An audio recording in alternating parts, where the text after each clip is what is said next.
नमस्कार विद्यार्थियों, स्वागत है आप सभी का आपके अपने YouTube प्लेटफॉर्म उदय एजुकेशन में। बोर्ड एग्ज़ाम 2022 की दृष्टि से इम्पोर्टेंट क्लास 8वीं का साइंस का पेपर में लेके आया हूं, जो कि आपके आगामी परीक्षा की दृष्टि से 101% इम्पोर्टेंट रहने वाला है। और इस वीडियो में से कई सारे प्रश्न हैं वो आपके एग्ज़ाम में भी पूछे जाएंगे। तो आप सभी से निवेदन रहेगा, वीडियो को अंत तक देखिएगा।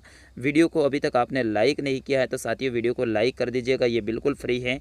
और चैनल को भी सब्सक्राइब कर लेना है ताकि आपके एग्ज़ाम तक मैं सारे पेपर यहाँ पे डालूंगा उसकी सूचना भी आप तक पहुँच सके। तो बिल्कुल आप सभी ये काम कर दीजिएगा।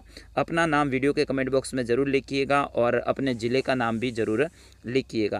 पहला प्रश्न देखिएगा, अपशब्द के रूप में रहेगा, ध्वनि की जो प्रबलता होती है उसको किस में नापा जाता है। तो विद्यार्थियों इसका सही आंसर हो जाएगा, ध्वनि की जो प्रबलता होती है उसको अपन डेसिबल में मापेंगे। किस में मापेंगे? डेसिबल में। तो आपका ऑप्शन नंबर द रहेगा सही आंसर। अगला देखिएगा, निम्नलिखित में से कौन सा कथन सही है। कथन देखिएगा, सभी धातुएं तन्य होती हैं, सभी अधातुएं तन्य होती है, सामान्यतः धातुएं तन्य होती है या फिर कुछ अधातुएं तन्य होती हैं। तो इसका सही आंसर क्या हो जाएगा? आपका ऑप्शन नंबर स रहेगा, सामान्यतः जो धातुएं होती हैं वो क्या होती हैं? तन्य होती हैं। अगला प्रश्न देखिएगा, प्रश्न संख्या 3 बेहद इंपॉर्टेंट है।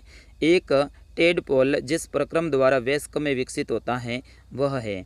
तो इसका सही आंसर हो जाएगा कायांतरण के द्वारा। ऑप्शन नंबर ब रहेगा इसका सही आंसर। प्रश्न संख्या 4 को देखिएगा, विशेष क्षेत्रीय स्पीसीज निम्न में पाई जाती हैं। तो विशेष क्षेत्रीय स्पीसीज है वो किस में पाई जाती हैं? अगर आपको इसका आंसर आता है तो ज़रूर आप कमेंट में लिखिएगा। बाकी इसका सही आंसर रहेगा क्षेत्र विशेष में पाई जाती हैं। आपका ऑप्शन नंबर द रहेगा इसका सही आंसर रहेगा। प्रश्न संख्या 5 को देखिएगा, बेहद ईजी सा प्रश्न है और आपके एग्ज़ाम में ऐसा ही प्रश्न आने वाला है कि फसल किसे कहते हैं। तो फसल किसे कहते हैं? मनुष्य के द्वारा अपने उपयोग के लिए कृषि क्षेत्र में एक निश्चित जो कार्यक्रम या फिर योजनाबद्ध उपायों के द्वारा उगाए गए अन्न, जैसे कि चारा, फल और फूल आदि के पौधों के समूह को अपन क्या कहते हैं? फसल कहते हैं। अपने खेतों में अपन बोते हैं, आप सभी को पता होगा, लेकिन इसकी परिभाषा है वो आपको सही लिखनी है। प्रश्न संख्या 6 देखिएगा, किण्वन किसे कहते हैं। तो किण्वन एक जैविक रासायनिक क्रिया होती है, उसे क्या कहते हैं? अपन किण्वन कहते हैं। इसमें क्या होता है, जो जटिल कार्बनिक यौग होते हैं उनके सूक्ष्म सजीव की सहायता से सरल कार्बनिक यौग में विघटित किया जाता है। और इस क्रिया में है ना ऑक्सीजन की आवश्यकता नहीं रहती है, यह भी आप ध्यान रखेंगे। प्रश्न संख्या 7 को देखिएगा, बेहद ही इंपॉर्टेंट ये प्रश्न है।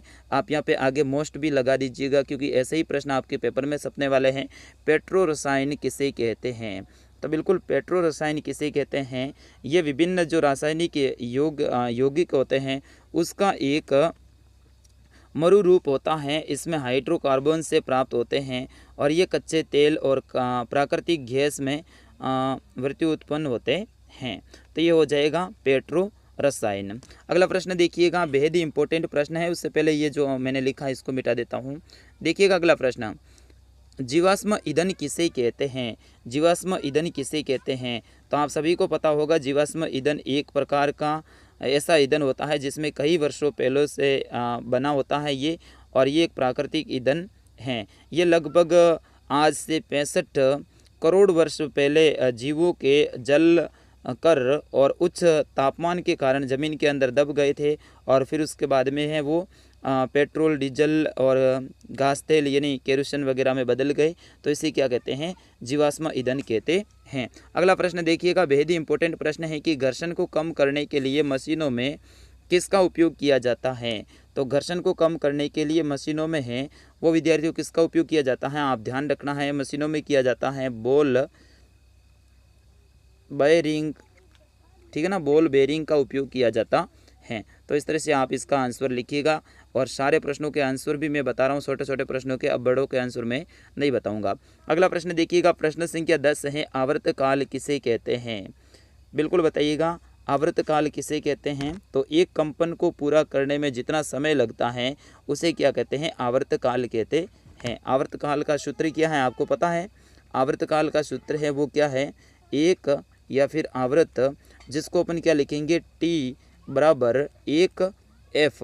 तो ये हो जाएगा आवर्तकाल का सूत्र आपका। आपके जो साइंस में सूत्र भी आते हैं। अगला प्रश्न देखिएगा, प्रश्न संख्या 11 है, खाद एवं उर्वरक में क्या अंतर है, आप इसको याद कर लीजिएगा। प्रश्न संख्या 12 को देखिएगा, सूक्ष्म जीवों को मुख्य रूप से कितने वर्गों में बांटा गया है तथा प्रत्येक का नाम भी लिखिएगा। वेरी वेरी इंपॉर्टेंट ये प्रश्न है। अगला प्रश्न है, थर्मोप्लास्टिक तथा थर्मोसेटिंग प्लास्टिक में उदाहरण सहित आपको लिखना है। अगला प्रश्न है, विस्थापन अभिक्रिया किसे कहते हैं, उदाहरण दीजिए। अगला प्रश्न है, वनोन्मूलन के कारण लिखिए। और प्रश्न संख्या 16 है, जरायुज जंतु तथा अंडप्रजक जंतु की परिभाषा लिखिए। प्रश्न संख्या 17 को देखिएगा, बेहद ही इंपॉर्टेंट ये प्रश्न है, ध्वनि प्रदूषण किसे कहते हैं, यानी अपने कानों की जो सुनने की क्षमता होती है उससे अधिक जो आवाज़ अपने पास में आती है यानी ध्वनि आती है तो उसे क्या कहते हैं, ध्वनि प्रदूषण कहते हैं। श्रव्य ध्वनि की परिभाषा भी आपको लिखनी है।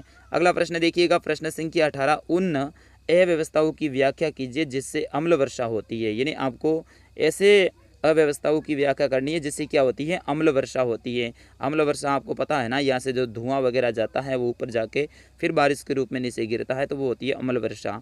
और अम्ल वर्षा हमें कैसे प्रभावित करती है वो भी आपको लिखना है। अगर इसका आंसर नहीं आता है तो अथवा में ऑप्शन मिलेगा, उल्का वृष्टि किसे कहते हैं, भारतीय कृत्रिम उपग्रह का नाम लिखते हुए किसी एक का वर्णन करना है। सबसे पहले तो आपको बताना है कि उल्का वृष्टि किसे कहते हैं, फिर उसके बाद में भारतीय कृत्रिम जो उपग्रह है उनका एक का नाम लिखते हुए उनके वर्णन भी करना है। प्रश्न संख्या 19 को देखिएगा आप, मान लीजिए कि प्रश्न संख्या 19 देखिए, मान लीजिए आप घर के बाहर हैं तथा भूकंप के झटके हैं वो लगते हैं तो आप अपने बचाव के लिए क्या क्या सावधानियां बरतेंगे। क्या हो जाएगा, आप खुले में खड़े रहेंगे, आप किसी भी छत के पास में नहीं रहेंगे, या फिर आप कहीं अंदर हैं तो आप क्या करेंगे, आप चारपाई टेबल वगैरह है उनके नीचे बैठ जाएंगे, ठीक है ना, और जो गिरने वाली वस्तुएं हैं उनसे दूर रहेंगे। इस तरह से आप खुद को भी बचाएंगे। विद्युत धारा का रासायनिक प्रभाव किसे कहते हैं, उदाहरण सहित समझाइएगा। प्रश्न संख्या 20 को देखिएगा, बेहद ही इंपॉर्टेंट है, एक दोलक से सेकंड में 7 बार दोलन करता है तो उसका आवर्तकाल तथा आवृत्ति है वो आपको ज्ञात करनी है।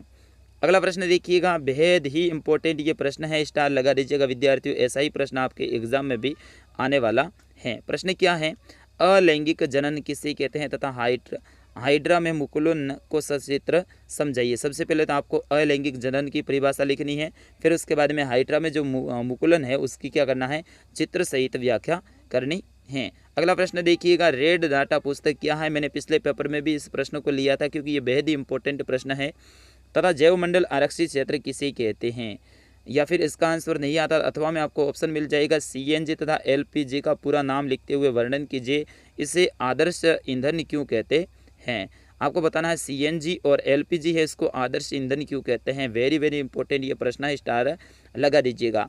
अगला प्रश्न देखिएगा, प्रश्न लास्ट है कि धातुओं के गुणों का वर्णन कीजिए अथवा प्रतिजैविक क्या है और प्रतिजैविक लेते समय कौन कौन सी सावधानियां रखनी चाहिए। तो विद्यार्थियों ये था आपका साइंस का पेपर। मैं आशा करता हूँ आपको पसंद आया होगा और इन प्रश्नों को आप नोट करके ज़रूर याद कर लीजिएगा और मैं आशा करता हूँ इस वीडियो से आपको भी हेल्प हुई होगी। तो बिल्कुल आप वीडियो के कमेंट बॉक्स में अपना और अपने ज़िले का नाम, अपने राज्य का नाम जरूर लिखिएगा और आप वीडियो को लाइक ज़रूर कीजिएगा, ठीक है ना। लाइक आप सभी को करना है और चैनल को भी सब्सक्राइब कर लेना है ताकि आपके क्लास के आगे भी पेपर आते रहेंगे उसकी सूचना आपको मिल सके। आप घंटी को भी ऑन जरूर कर लेना। साथियों मिलता हूँ अगले वीडियो में, तब तक के लिए जय हिंद, वंदे मातरम।